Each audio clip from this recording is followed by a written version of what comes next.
Dear audience, dear students, dear colleagues, first of all, I would like to thank the organizer to the opportunity to be here and talk about my research, which focuses on complex regional pain syndrome.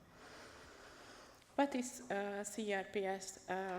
Complex regional pain syndrome is a chronic pain condition where mostly arises after some trauma, which can be a fracture, a dislocation, or a surgery.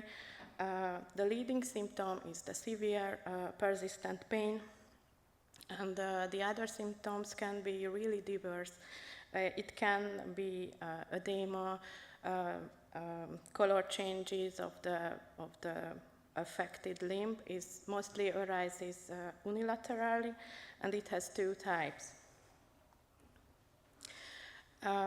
Women are in their middle age are the most effective population, and in many cases other CNS comorbidities like depression, anxiety are also occur within this population. The quality of the life of these people, these patients, are really low. They could not work. And together with the cost of the therapy and the working disability can cause a huge social economic burden for the countries. As I mentioned, the symptoms are very diverse, therefore it's really difficult to diagnose this disease. But the time is a key element in this disease, because in the early phase of the disorder, it can be healed effective with the classical analgesic drugs, but having after a few weeks of pain, the therapy is very limited.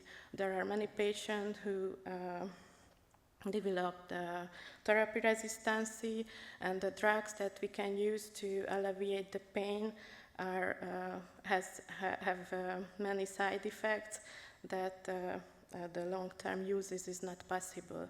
Therefore, it's an unmet medical need to identify novel therapeutic targets and investigate the pathomechanisms in the background. There are some theory what could be in the background. Complex neuroimmune interactions are strongly suggested together with the autoimmunity. And if you see this figure, the persistent pain can be act as an evil circle. It means that in the periphery, the initial trauma starts the cycle. Action potential goes up to the brain, where many harmful processes triggering the level of the primary sensory neurons and the spinal cord. This will further trigger the blood vessels, indication inflammation, which will lead to increased pain and edema in the periphery, and this will start again the cycle. So it's gone once on, and this could be the reason of the persistent pain. If you see the right side of the slide, you can see that after the local tissue damage, the inflammation is high. The pain, the immune processes, and the endocrine processes also high, but after a few weeks, inflammation decreased, but the pain and these other immune and endocrine processes are still on there. So to investigate the pathomechanism in the background, we need to have a good translational animal models, which can help to identify the background of the disease. Therefore, more than 10 years ago, we started a collaboration with the UK team. The leading is Professor Andreas Goebel. They working as a clinicians, treated CRPS patients with plasmapheresis. This can be a permanent solution for alleviate the pain between the patients. You can imagine as a kidney dialysis. They can wash out the immunoglobulin G antibodies from the blood, and this can help the patients. We collected these waste products, these immunoglobulin G fractions, which are circulating in the body, and they have a role in immune response. And we injected them with passive transfer into female mice to inducing the main symptoms of CRPS. To mimicking the small tissue injury, we performed plantar skin and muscle incision surgery, and we were very successful, and the main symptoms like mechanical hyperalgesia as a pain factor together with the edema was successfully transferred or developed in our model. The inclusion criteria of the CRPS patients was they suffer more than 12 months with CRPS, with the pain intensity higher than 5 from the 10-point scale. And as a control, we used IgG fractions from healthy volunteers, which are age and sex match. Measuring pain in animals is not possible because pain has an emotional component that we could not detect. What we can measure is the nociception, the reaction that the animal shows to avoid the painful stimuli. We use to measure the pain or the nociception with this dynamic plantar esthesiometer. This equipment, so we put the animals into plexi boxes on a metal mesh surface, and with a blunt end needle we exert an increasing force on the plantar surface of the hind paws of the animals. When the animals withdraw its paw, it feels some kind of pain. The digital counter stops, and the display you can see the results. And percentage change of the initial values can be calculated as a mechanical hyperalgesia. You can see in the figures that 1 day after the surgery, 50% mechanical hyperalgesia was developed in the red lines. This is the CRPS treated groups. The blue lines is the healthy treated groups, and we used simple saline as a total negative control to see the effects of injections and surgery. So we can say that significantly higher mechanical hyperalgesia was developed in the CRPS IgG treated groups. We repeat these experiments 10 times with different IgG serum coming from different patients, and we could not detect any individual differences between the patients. The other parameter that we measured was the paw edema. We measured this with the so-called platysmometer. This equipment works the rules of the communicating vessels. There are an U-shaped tube. One contains the detector. In the other one, we could immerse the hind paw of the animals, and the liquid volume can be measured. And you can see that after 1 day after the surgery, a significant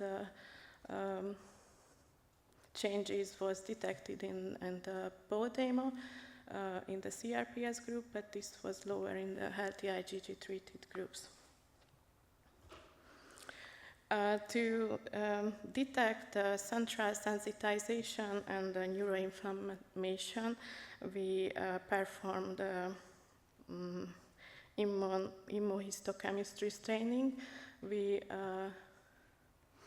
stained astrocytes and microglia. These are glial cells in the CNS, and we examined the spinal dorsal horn and the periaqueductal gray matter, and we found increased activated number of microglia and astrocyta cells which are related to neuroinflammation. As a next step, we performed transcriptomic analysis of the dorsal root ganglia cells, which are the primary sensory neurons. With this technique, we could identify two main signalization pathways, the JAK-STAT pathways and the TNF-alpha pathways, which play a role in pain and inflammation.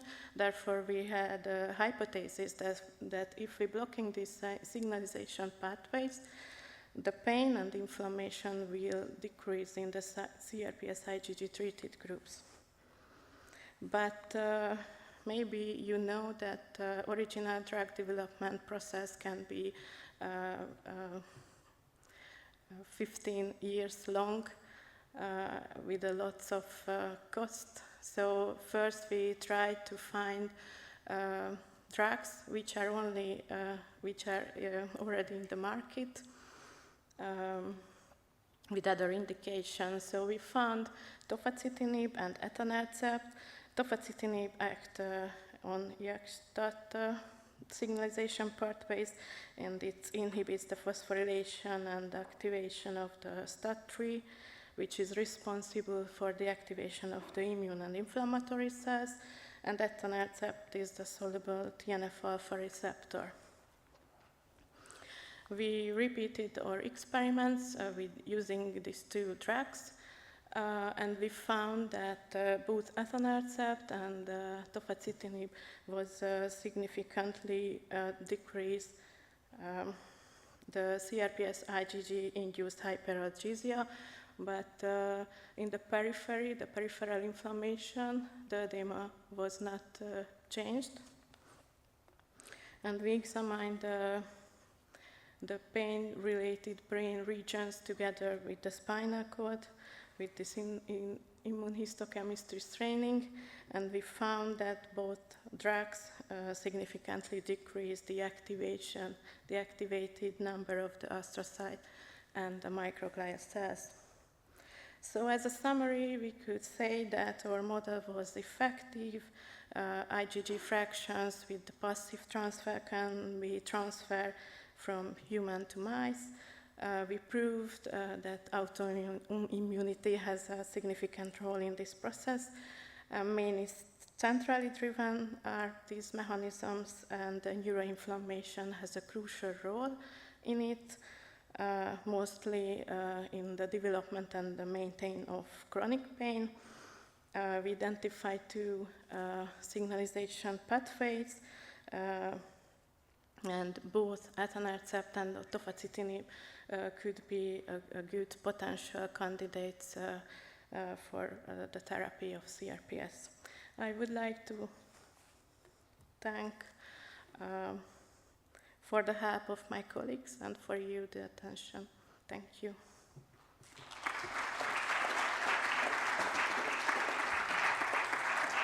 Thank you very much. If you have a quick question, you can come forward and ask it from Professor Tékus. If not, then I would like to hand over the recognition. So I have a question, please. You have talked about using these medicines in blocking the TNF-alpha and the JAK-STAT signaling pathways, but both of these pathways are also involved in the regulation of apoptosis. And so wouldn't you see more necrosis and also inflammation by blocking these pathways in the long run? We measured the effect just up to 7 days, so we don't have information. Yes, it's a good idea to check what's happened. Thank you.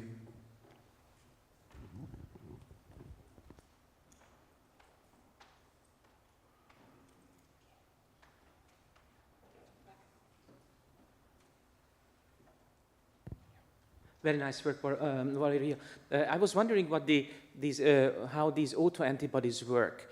Do you have any idea what they target, whether they are just binding on the target molecules and blocking them, or they activate inflammation through Fc receptors, or how do these autoantibodies work in this system?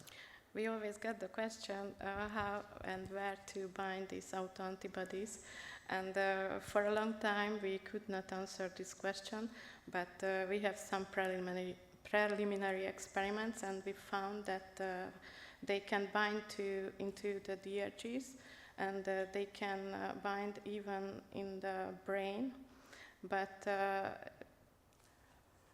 to binding the DRGs, it's not necessary to have the small incision or the small injury, but to bind to the brain, the injury is essential.